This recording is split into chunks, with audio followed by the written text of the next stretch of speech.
Biasanya orang ketika rugi tuh dia memilih untuk mundur kok. Betul. Ya, betul. tetapi hari ini kita mau belajar, kita mau ajarkan supaya bagaimana sih orang supaya bisa seperti Ko Andri Hakim. Nah, kok bisa ceritakan kok apa yang kita dengar tentang kerugian yang dialami oleh Ko Andri Hakim ketika kemarin berinvestasi saham dan apa yang membuat Ko Andri akhirnya bisa untung, ya.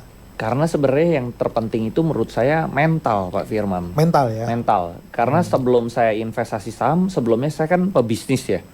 Di bisnis itu saya udah sering kadang rugi, kadang ketipu.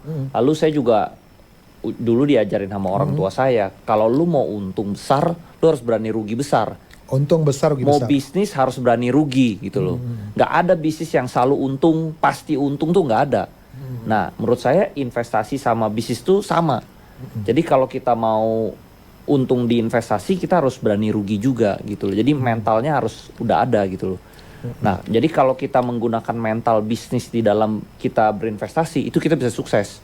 Oke. Nah, kebanyakan orang gagal itu karena mereka menggunakan mental karyawan dalam berinvestasi. Tuh, misalnya dia selama ini kan, kalau kita karyawan kan dapat gaji, ya nggak pernah rugi lah. Ya. Kerja 9 to 5 dapat gaji akhir bulan. Nah, jadi begitu dia mulai berinvestasi, tiba dia rugi, mentalnya udah down dulu. Oh, jadi dengan kata lain ini yang membuat salah satu kenapa orang akhirnya kapok ya? Iya. Karena mentalnya bukan mental pebisnis. Yes, harus mental pebisnis. Oke. Karena mental pebisnis tuh rugi itu dia biasa gitu loh, makanan Itu jadi sebuah sehari-hari lah. pelajaran. Yes.